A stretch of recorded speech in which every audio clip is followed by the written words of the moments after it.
안녕하세요. 저는 인터넷 컴퓨팅 연구실의 박종원입니다. 오늘 발표드릴 논문은 Training Language Models to Follow Instructions with Human Feedback이라는 논문이고, 이거는 오픈AI의 챗GPT의 좀 더 초기 버전인 InstructGPT라는 모델에 대해서 이제 설명한 논문입니다.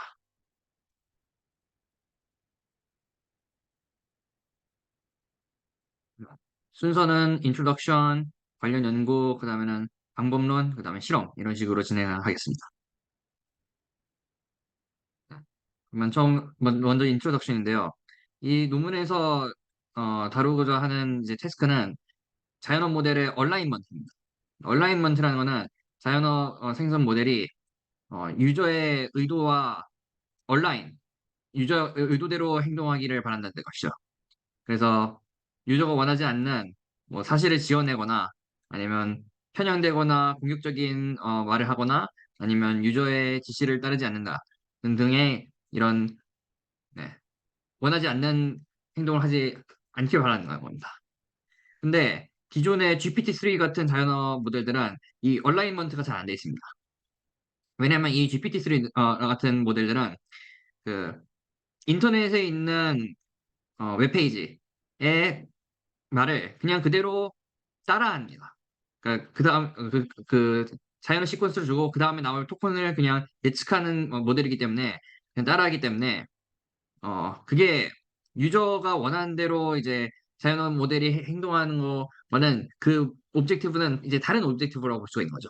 예를 들어서 인터넷에 있는 공격적이거나 편향된 콘텐츠가 있으면 그냥 그걸 그대로 따라하기 때문에 그게 우리가 자연어 모델이 행동하기에 바라는 행동대로 행동하지 않을 수가 있는 겁니다. 그래서 그런 얼라이먼트 문제가 뭔지 말씀드렸고 이 논문에서는 그런 얼라이먼트를 하기 위해서 이 인스트럭트 GPT라는 얼라인 모델을 이제 소개를 합니다. 챗GPT의 초기 버전이죠. 그리고 이제 관련된 연구로는 이제 그 모델의 얼라인먼트, 그다음에는 사람의 피드백에서부터 이제 학습하는 연구들이 있고, 그다음에는 네, 지시를 따르도록 자연어 모델을 학습시키는 연구, 그다음에는 자연어 모델의 이제 해를 이제 줄이는 방법에 대해서 이제 연구들이 있습니다. 그래서 이제 방법론은 세 가지 단계가 크게 있는데요. 오버뷰를 하자면 세 가지 단계가 있는데 이제 첫 번째 단계는 어, 그 사람이 데몬스트레이션 데이터 어떻게 행동하는지 모범적인 데몬스트레이션 데이터를 모으고 그다음 그걸 이용해서 슈퍼바이즈 폴리시를 트레이닝하는 겁니다. 그다음 두 번째 단계는 그 모델이 내놓은 그 아웃풋에 대해서 그걸 비교하는 컴패리슨 데이터를 모은 다음에는 그 생성 모델과 별개로 리워드 모델이라는 것을 트레이닝합니다. 그래서 모델의 아웃풋이 좋은지 나쁜지를 평가할 수 있는 리워드 모델을 학습시킵니다. 그 다음에 세 번째 단계는 어, 그 두 번째 스텝에서 그 학습시키는 리워드 모델을 이용해서 그 생성 모델의 폴리시를 보는데 그 폴리시를 이제 강화 학습을 이용해서 그 폴리시를 트레이닝하는 그런 단계입니다. 그럼 이제 첫 번째 단계를 좀 더 구체적으로 설명드리겠는데 그 사람이 데몬스트레이션 데이터를 만들어서 그 다음에는 슈퍼바이즈드 방식으로 이제 트레이닝 합니다. 그래서 데이터셋에서 프롬프트를 샘플링 합니다. 그 다음에는 사람 레이블러가 그 모분적인 답변을 작성을 합니다. 그러니까 프롬프트가 6살짜리 아이한테 네, 달에 착륙한 것을 이제 설명해라 라는 프롬프트가 있으면 그거에 대해서 모분적인 답변을 사람이 작성합니다. 그러면 그 데이터로 이제 GPT-3, 프리트레인 GPT-3를 학습시켜가지고 네, 슈퍼바이즈 러닝으로 학습시켜가지고 GPT-3가 좀 더 모범적인 답변을 생성하게 됩니다. 인터넷에서 모은 그냥 좀 지저분한 데이터보다 이제 사람이 이렇게 작성한 좀 더 깔끔하고 모범적인 데이터로 학습을 시키는 거. 그게 이제 슈퍼바이즈 파인 튜닝이라는 첫 번째 방식입니다. 첫 번째 단계입니다. 네. 그다음에는 두 번째 단계는 그 모델이 이제 내놓은 답변들을 비교한 데이터를 모으고 이제 그거에 따라서 그 생성 모델과 별개의 모델인 그 리워드 모델을 학습시키는 겁니다. 그래서 어떤 프롬프트를 주고 그 프롬프트에 대해서 A, B, C, 아래 그림에서 A, B, C, D와 같이 이제 여러 개의 모델 답변들을 샘플링을 합니다. 그 다음에는 휴먼 레이블러가 이 답변들 중에서 뭐가 좋고 뭐가 나쁜지를 순위를 매깁니다. 그래서 D가 C보다 좋다, C가 A보다 좋다 이런 식으로 순위를 매길 수가 있습니다. 사람이 이렇게 매기고 그 다음에 이 순위를 매긴 데이터를 가지고 그 리워드 모델이라는 생성 모델과 다른 별개의 또 다른 모델을 학습시킵니다. 그래서 네, 사람이 뭘 어떤 답변을 선호할지를 이제 리워드 모델이 프리딕트를 할 수가 있습니다. 그래서 휴먼 레이블러가 이제 K는 이제 4 또는 9 이제 K에게 그 답변을 그 답변 간의 순서를 이제 매깁니다. 각 프롬프트에 대해서. 그 다음에는 이렇게 K계에 대해서 그 순위를 매기게 되면 그 K계 중에 두 개를 뽑은 쌍은 K 콤비네이션 두 개의 쌍이 있기 때문에 그런 쌍들을 하나의 배치로 해가지고 이제 각 프롬프트에 대해서 이제 네, 각 프롬프트에 있는 K 콤비네이션 두 개의 컴패리슨들을 배치로 해가지고 이제 트레이닝 하게 됩니다. 그러면 그런 경우에서 이제 로스 펑션은 이제 리워드 모델을 학습시키고 있는데 그 리워드 모델 로스 펑션은 이렇게 되게 됩니다.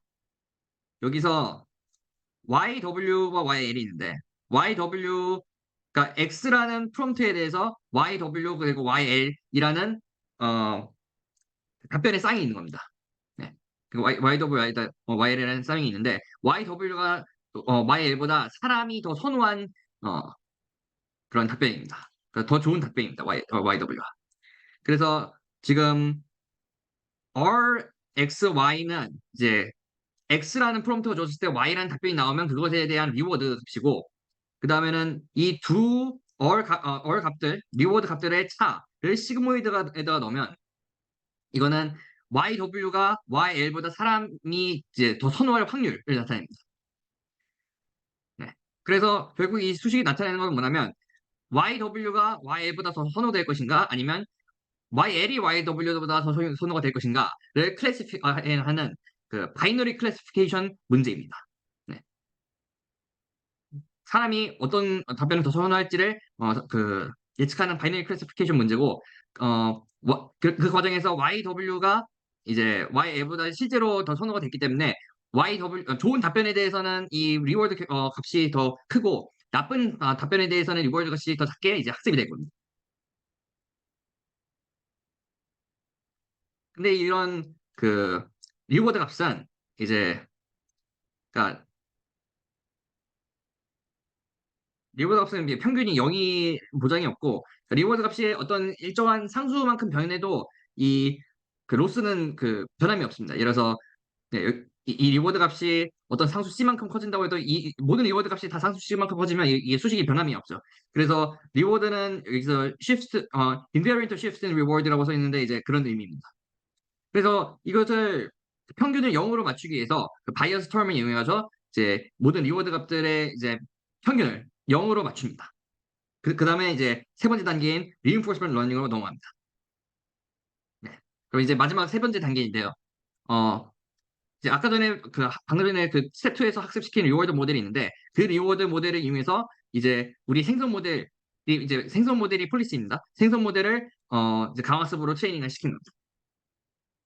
그래서 그 데이터셋에서 새로운 프롬프트를 추출해 그 샘플링해 가서 어, 네, 우리 생성 모델인 폴리스가 그 답변을 내놓습니다. 그러면 이제 이 답변에 대해서 리워드 모델이 어, 네, 리워드를 계산합니다. 그다음에 이 리워드를 이용해서 이 생성 모델을 학습시킵니다. 여기서 이제 쓰는 강화학습 알고리즘은 이제 PPO라는 알고리즘을 사용합니다. 네. 그러니까 이 리워드 모델이 피드백을 주는 거죠. PPO의 그러니까 이 생성 모델의 답변에 대해서 잘했는지 못했는지 피드백을 줘서 그걸 바탕으로 이제 학습을 할 수가 있습니다. 그래서 강화학습 문제라고 했는데 강화학습에서는 이제 환경이 있죠. 그래서 이 경우에는 이제 환경이 뭐냐면 어 랜덤하게 이제 프롬프트를 주고 그다음에는 그 환경에 그 답변을 이제 생성 모델이 내놓습니다. 그러면 이제 프롬프트와 답변을 받았을 때 리워드 모델로 이제 리워드를 이제 계산해서 그거를 이제 네, 그 리워드를 주고 이제 그러면 이제 한 에피소드가 끝납니다. 그런 환경에서. 네. 그리고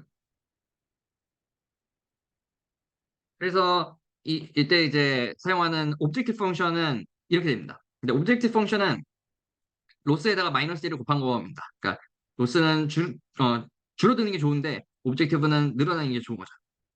그래서 이런 수식이 있는데 이제 각각의 이제 텀들을 설명을 드리겠습니다. 네.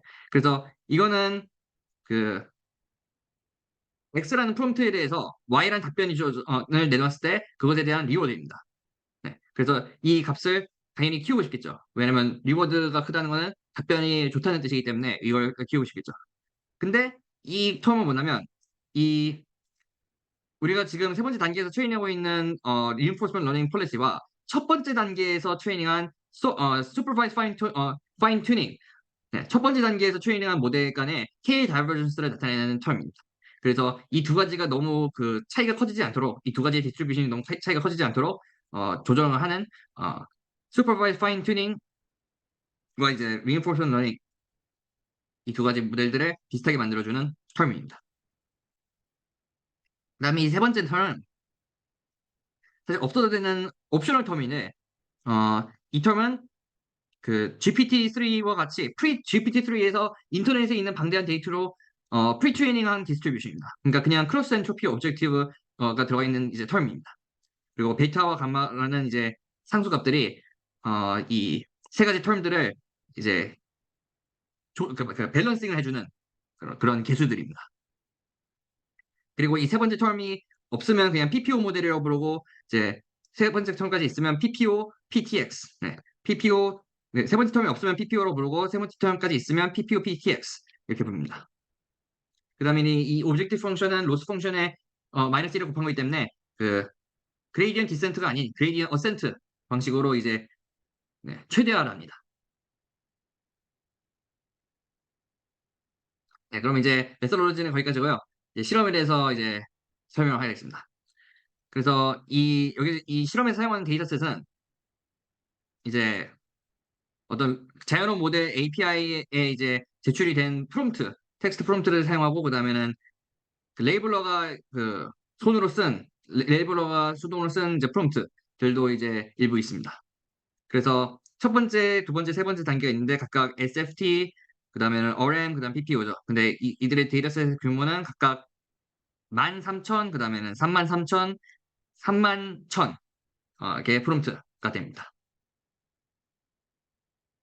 이제 결과를 보면 사람이 그 이밸루에이션 했을 때, 사람이 평가를 했을 때 이제 인스트럭 GPT 결과가 이제 GPT-3보다 이제 훨씬 이제 선호를 합니다, 사람들이. 그래서 이거는 GPT-3, 그다음에 GPT-3를 이제 퓨전 프롬프팅한 경우, 그다음에는 어 이거는 첫 번째 단계인 그 슈퍼바이즈 파인 튜닝까지만 했을 경우, 그다음에는 이거는 PPO, 노란색은 PPO, 그다음에는 그 빨간색은 아까 전에 세 번째 단계에서 이 네, 세 번째 텀이 있는 경우에 PPO, PTX인데 네, 그런 그래프입니다.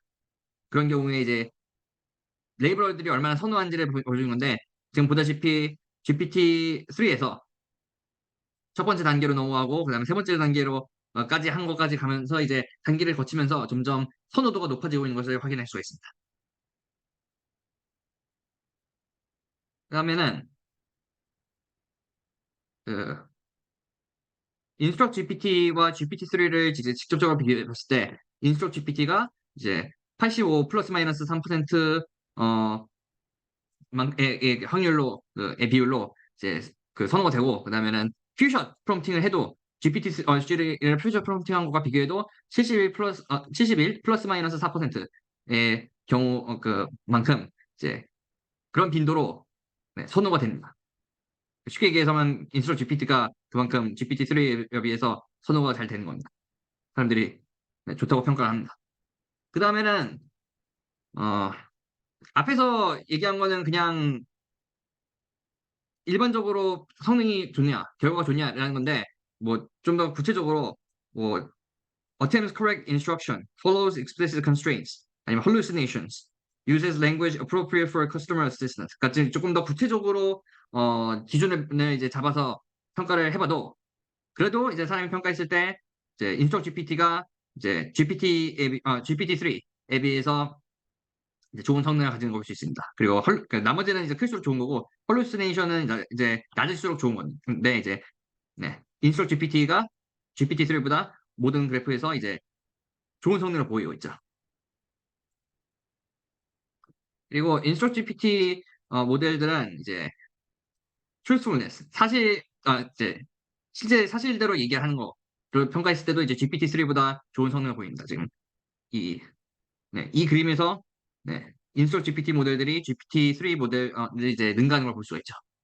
그 다음에는 인스톨 GPT는 이제 공격적인 이제 말을 하는지를 이제 평가했을 때 GPT-3보다 더 좋은 네, 평가를 받습니다.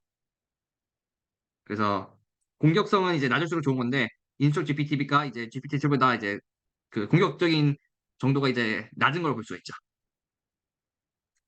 그다음에는 또 흥미로운 거는 이제 인스톨 GPT가 그 RLHF 파인 튜닝 디스트리뷰션 그러니까 지금 그 세 단계로 있는 이 파인 튜닝을 했을 때의 그 디스트리뷰션과 다른 그러니까 이 디스트리뷰션 외에 어떤 다른 데이터에 대해서도 이제 제너럴라이제이션 일반화를 꽤 잘한다는 겁니다.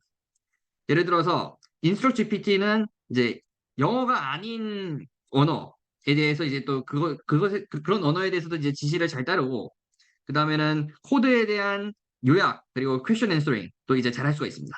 그래서 네, 파인 튜닝을 한 단계가 아닌 어떤 그런 데이터에 대해서도 이제 잘 일반화를 할 수 있는 걸 볼 수가 있습니다. 네. 그리고 제 발표는 여기까지고 네, 들어주셔서 감사합니다.